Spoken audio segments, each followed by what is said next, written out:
a daddy Mac. Dan's 30 years got our way, trading life and markets every day. Rusty's chained to the mines, digging deep day by day. But when Option Omega releases new features, he's free to come out and play. Option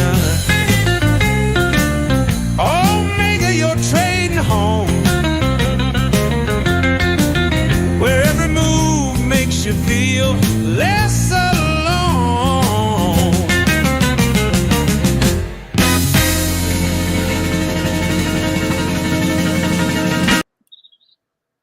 Morning, Dan.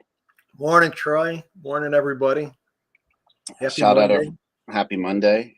Matt is on assignment. He's going to be heading to beautiful Knoxville, Tennessee shortly. We got some meetings this week.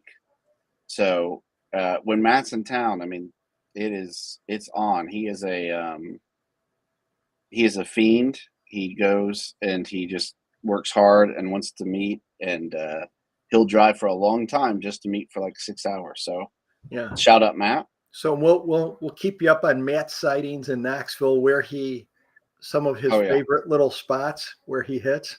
Speaking of sightings, I was just telling Dan, my son got up in the middle of the night, couldn't get back to bed. What do you do in Knoxville when you get up in the middle of the night? You drive to Gatlinburg, Tennessee. That's right. So we got back a while ago, walked around Gatlinburg. Dan, how often have you gone to Gatlinburg? Not enough. Is that a good answer? Yeah. Well, or not ever. I think once I drove over there. How would you summarize it? Well, as Johnny Cash said a long time ago, and I think a boy named Sue, Johnny Cash met his dad there at a bar. Did he really? Okay. Well, this is the story. Okay. His mom raised him, and he was brought up with the name Sue, the story goes. And so he had to fight, his way through life, because who wants a boy with a girl's name? That's terrible. That's right. And then he was in Gatlinburg, the story goes, at a bar, and he sees this guy, and he knew that was his dad. And his dad said, Johnny Cash said, "Hey, I'm the boy, you named Sue, and you're going to die." And they start fighting. And one of the best lines I think I've ever heard in my life, they're talking about it. They're talking about, Gatlinburg. And he says, basically, they fight through everything. And one of the best verses in music history, he says, "Well, I hit him hard between the eyes, and he went down, but to my surprise, he come up with a knife and cut off a piece of my ear. Then I busted a chair right across his teeth, and we crashed through the walls and into the street, kicking and gouging in the mud and the blood and the beer." And that's when I think of Gatlinburg. Oh my goodness! The mud and the blood and the beer.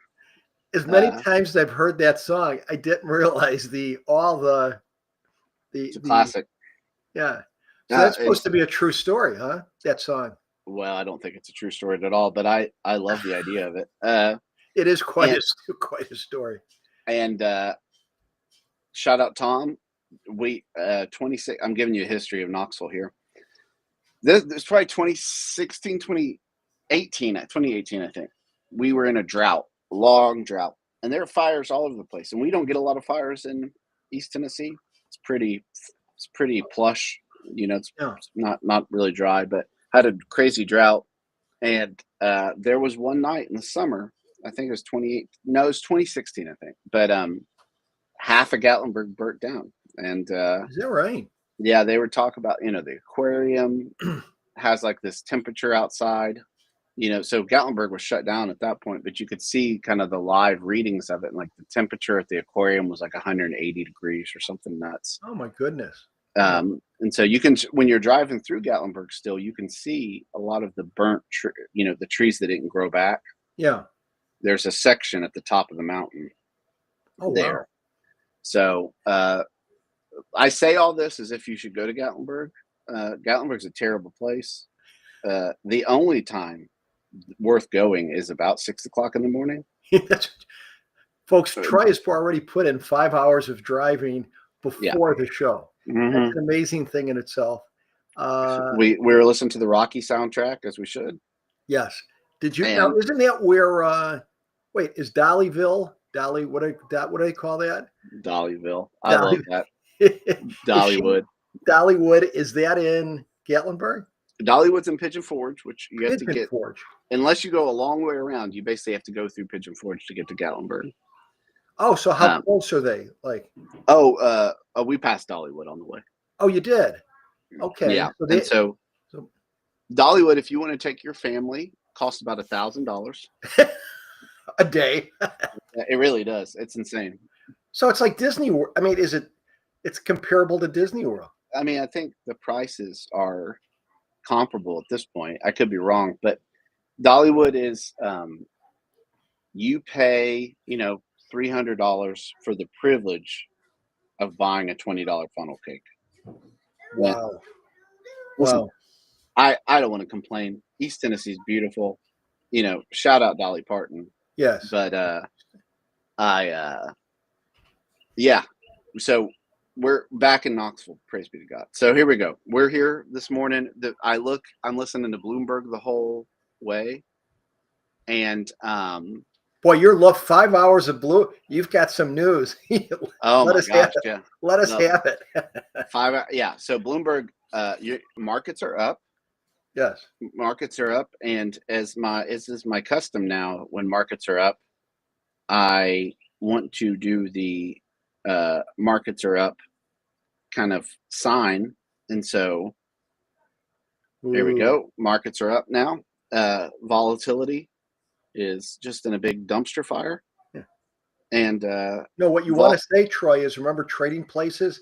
Sell, Mortimer, sell. That's right. That's exactly right. So everything in me wants to sell, Dan, but I mean, we're up 12. I think we're up 16, about 5 this morning. I mean, this is just summer doldrums. Dan, when you guys, let me ask you something. When you were in the pit, because you were in the pit. I was in the pits. This is before the world-class backtesting came. I had to get those both in there. So you're playing math part. So when you were in the pit, first off, how deep are the pits? Depends on the pit, particular. I mean, and it was literally I don't know how many people maybe in the chat have ever been to the CBOE or Chicago Board of Trade for maybe a tour or look down there. But it's you have different pits, right? I mean, your big pits, SPX, OEX was the precursor to SPX. That might have, on the top, right? And then wider circles around it, right? And you're standing there all day long. I mean, you're standing there, Troy, with another male way too close to you, right? Way too close. So you're there, you're smelling him, he's smelling you, you're irritated with him, he's irritated, you're right next to him, but you're standing in the pit. And again, remember, the whole key is, let's say trading would start at 8:30.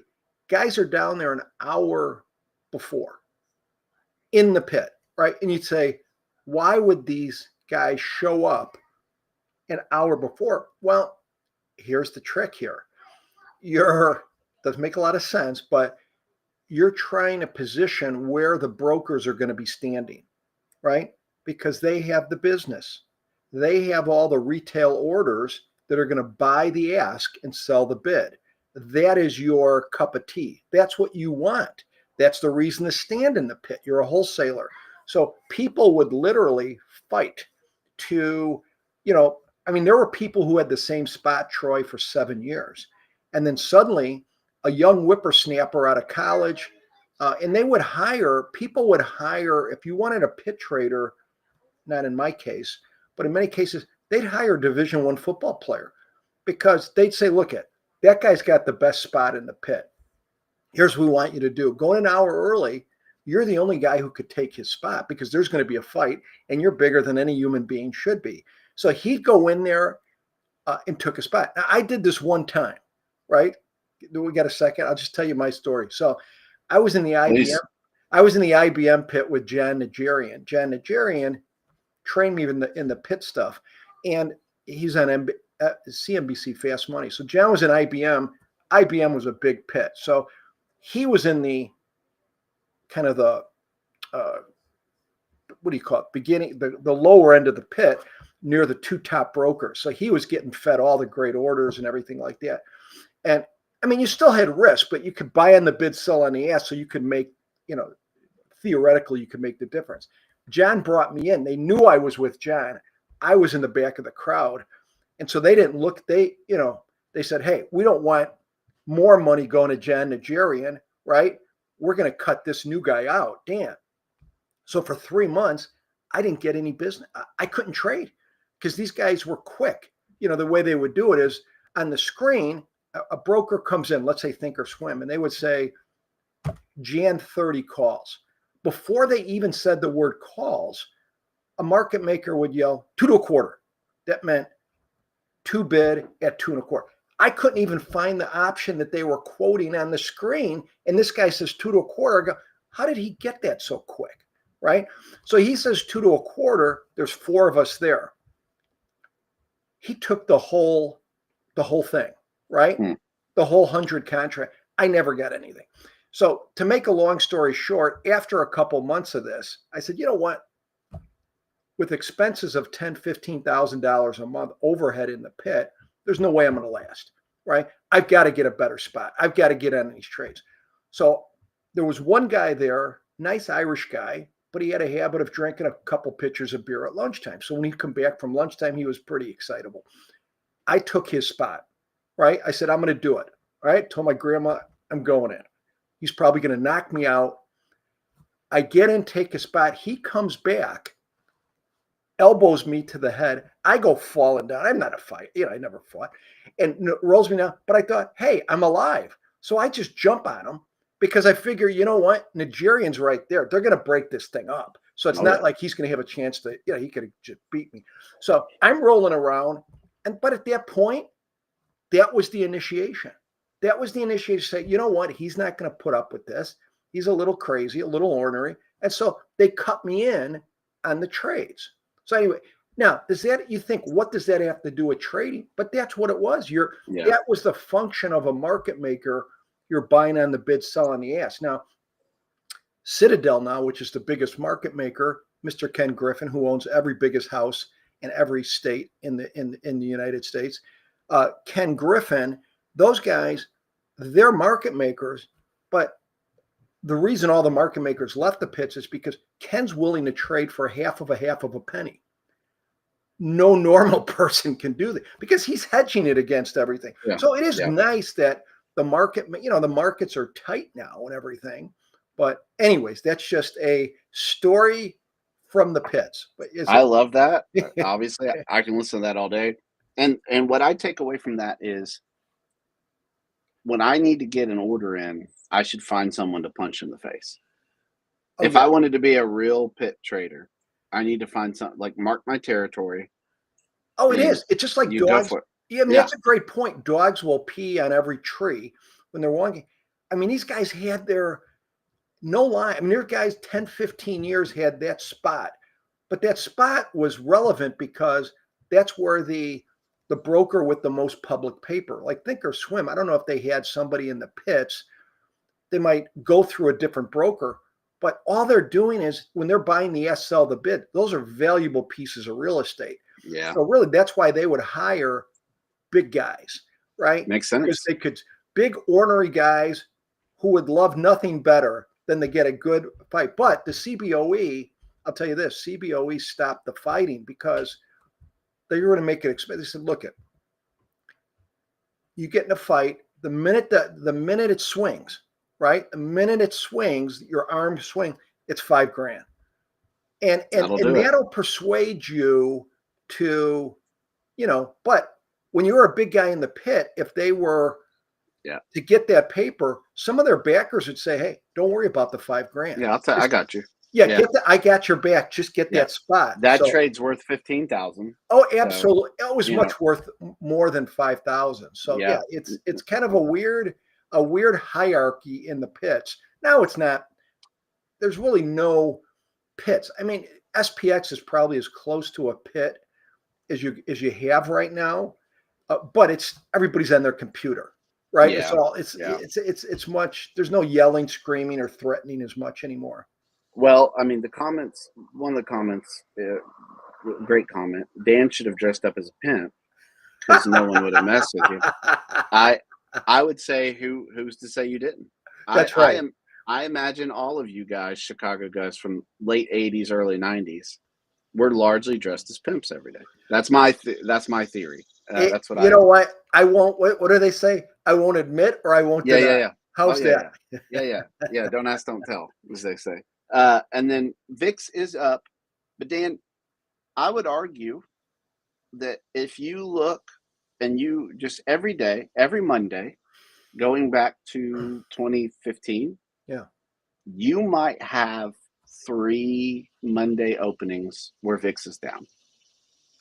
Correct. Yeah, I mean it's just the normal ebb and flow of the ocean, because market makers are, and they still, right? They're lowering the volatility on. I used to do it all the time. You lower the volatility on Friday, and just because there's more, and it's just, again, there's no control with the market makers. I couldn't just lower the volatility Sure.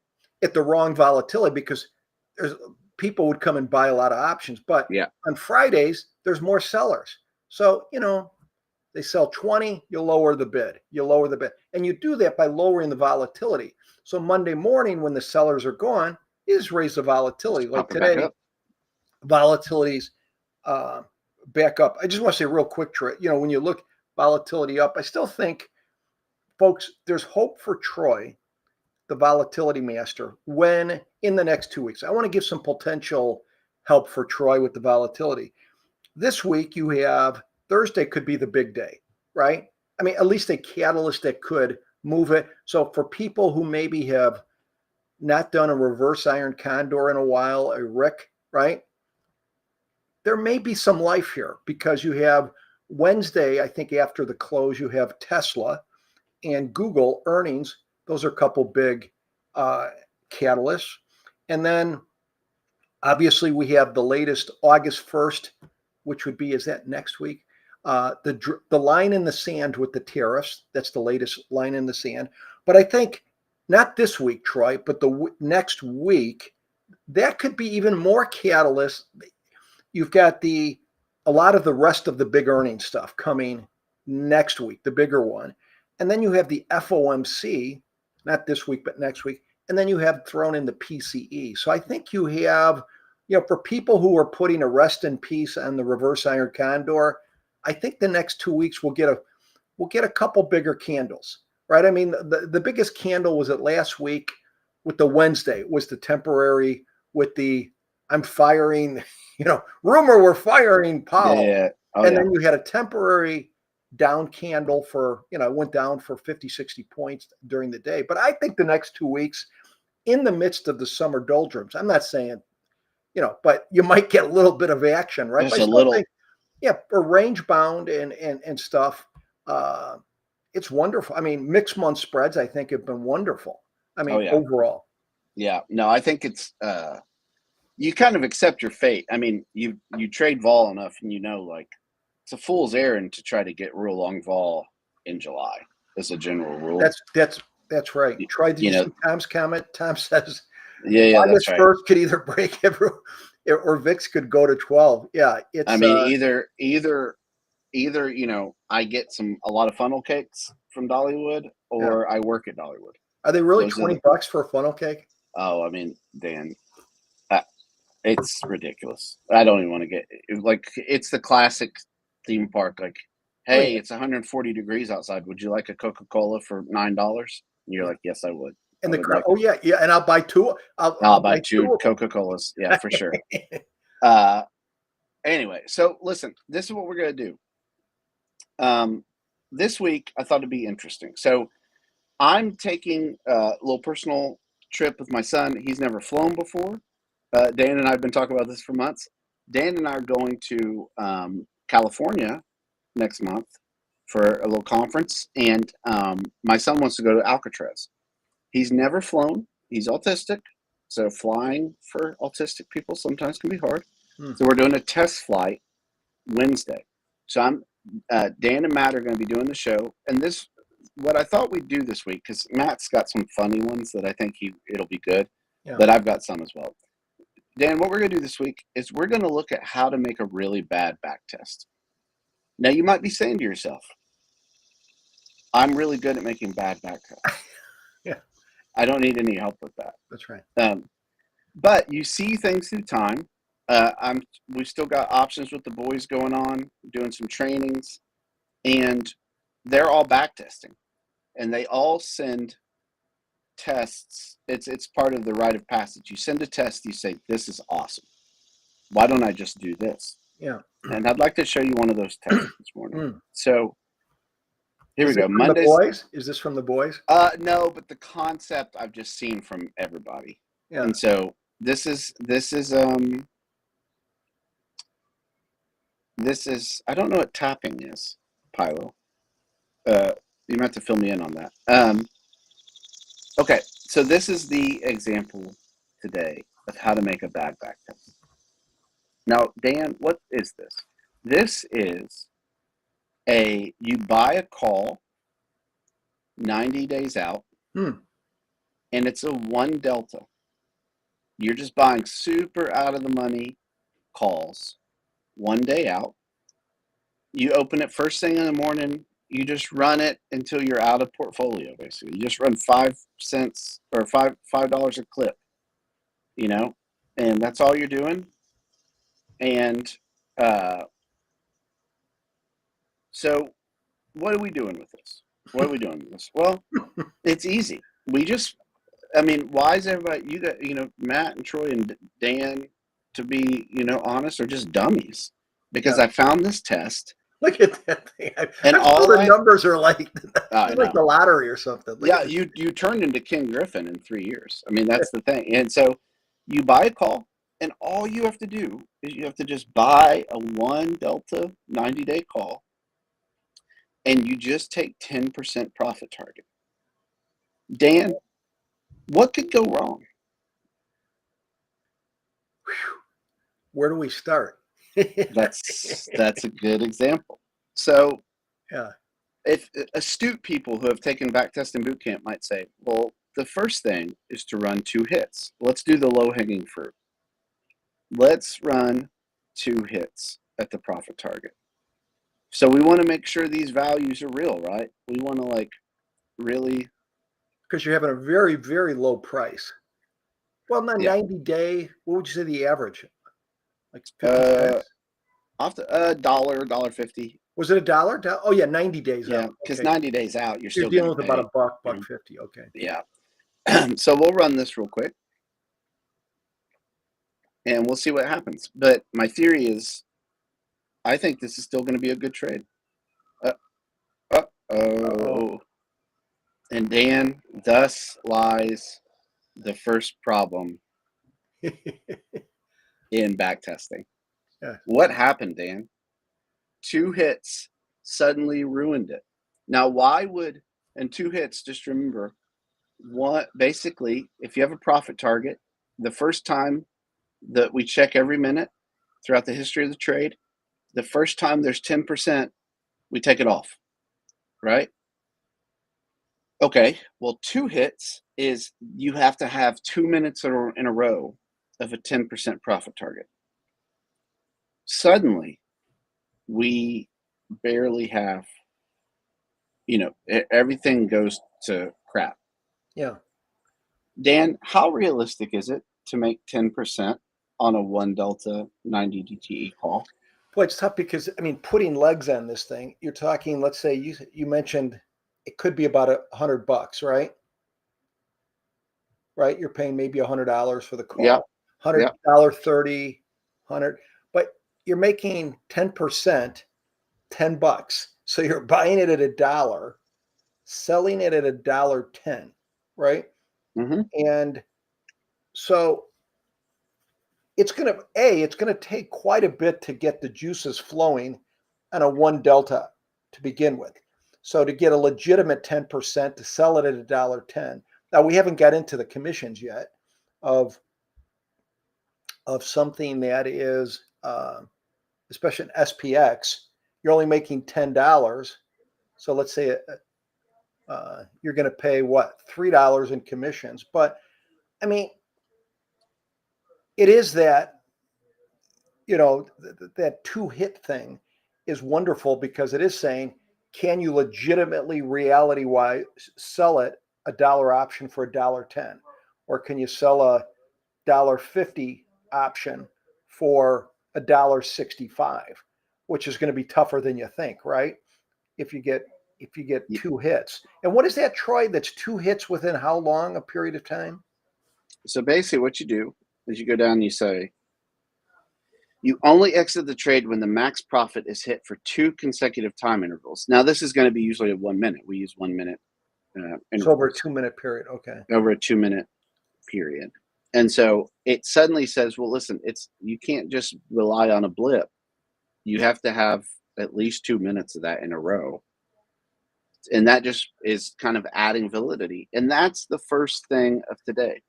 If you have a test, a couple keys, a really, really low delta, 1 is about as low as you get, or a really, really high delta, you have to be really, really careful to make sure if you're taking a profit, you put on 2 hits.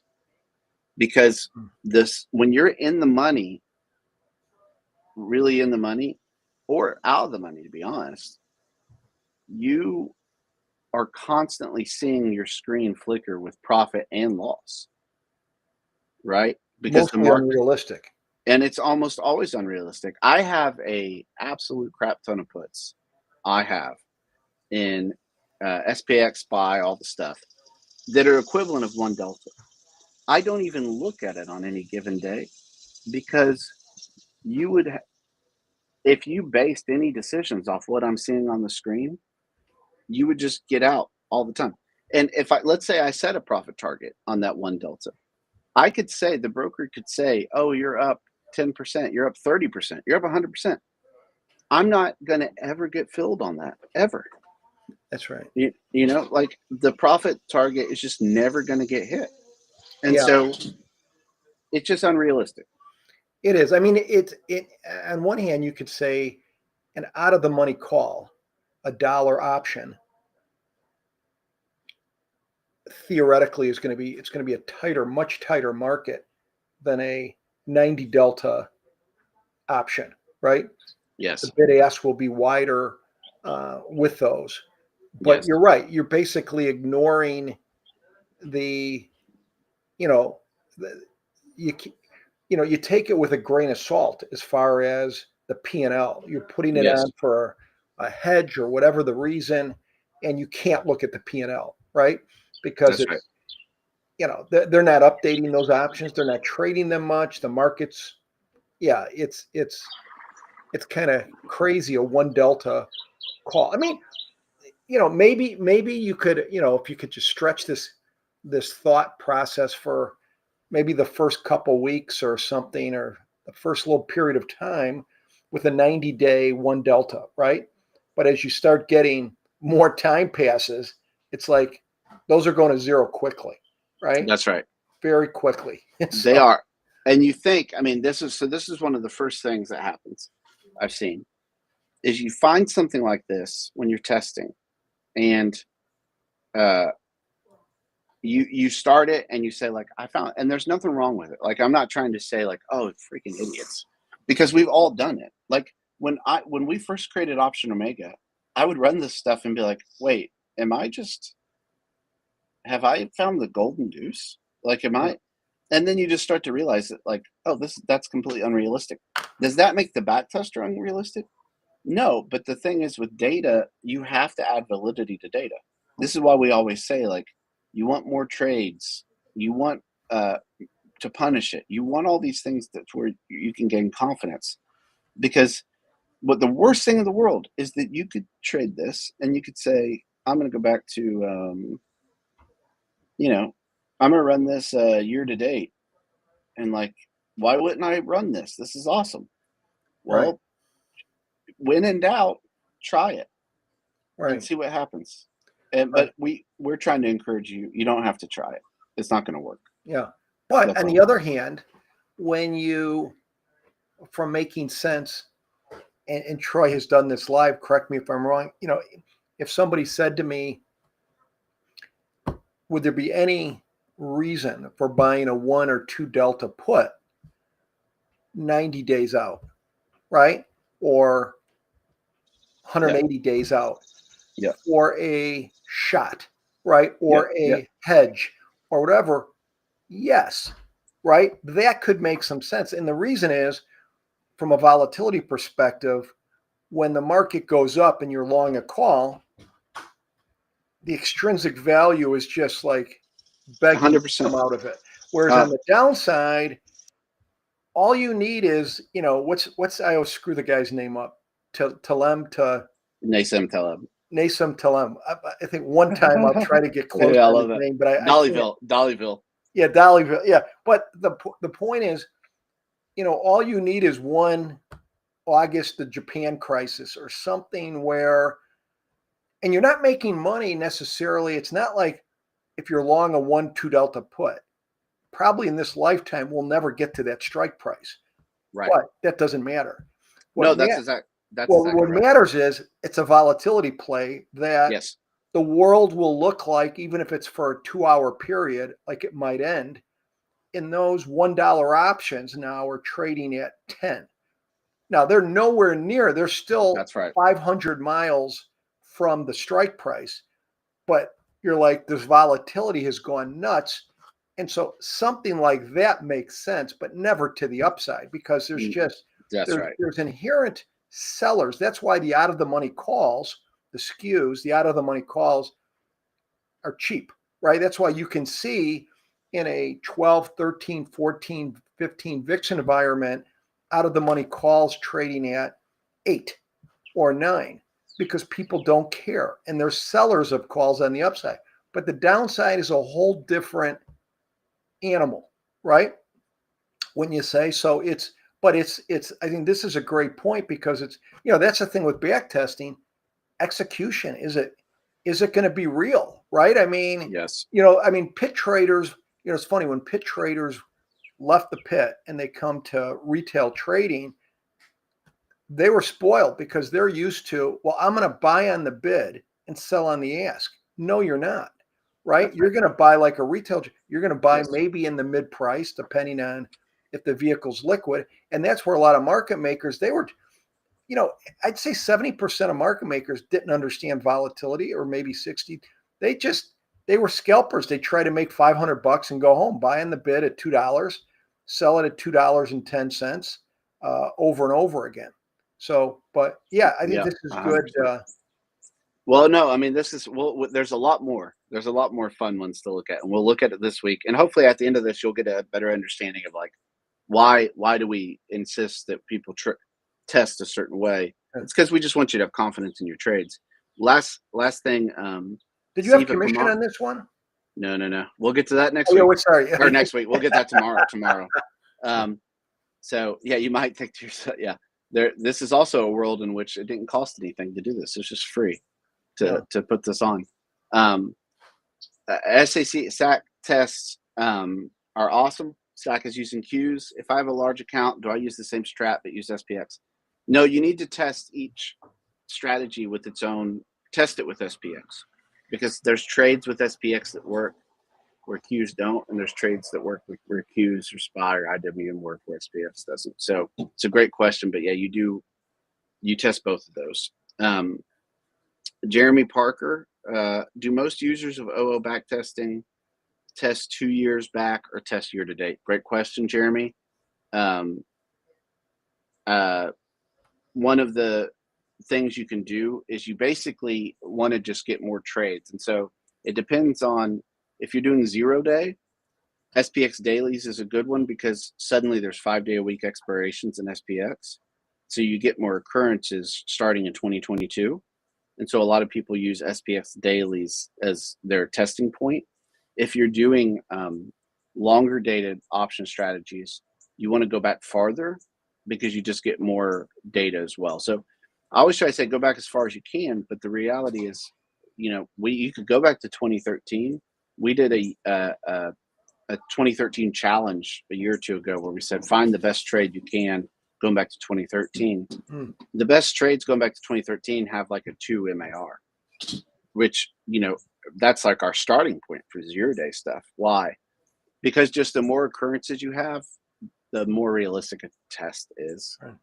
And so going back 10 years, any strategy that runs for 2 is a legendary trade.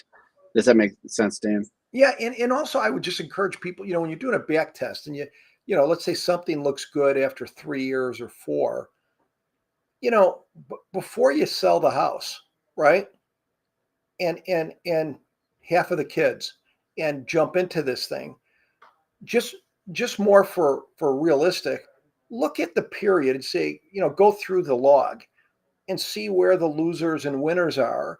And just, I think it's at least to keep in mind that, okay, let's take the last 3-4 years.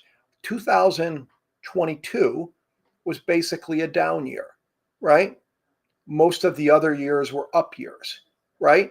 You know, just to see, get an idea in a different environment, especially if it's like a sell a put or a put credit spread, because we've been in an up period, right? So at least it doesn't mean it's a bad trade, but at least understand, there could be rougher periods, and can you handle it? And what was the market doing, right? At least that's why I think the log is spending. I like to spend time in the log because it's very realistic. Now you're seeing actual prices. You can see the margin. You can see how many losers in a row did you take, and that's kind of giving you what is this journey on this trade going to look like, right? And what are some possible pitfalls, and can you handle it, right? I mean, Troy, like, well, this one has all green, right? There's no losers on this one, but yeah. I think, and that's really it. Traders have a rough time. I don't care how knowledgeable you are. If you have 3 losers in a row, it's a gut check, right? 100%. 100%. Speaking of gut checks, I'm going to try to carve out a time in the next 2 hours to take a nap. So I've got that work ahead of me. So listen, shout out everybody. Hope you guys have a great trading day. We're going to be back tomorrow to look at some more crappy tests and how you don't have to trade these. So we'll see you guys tomorrow. Have a good day.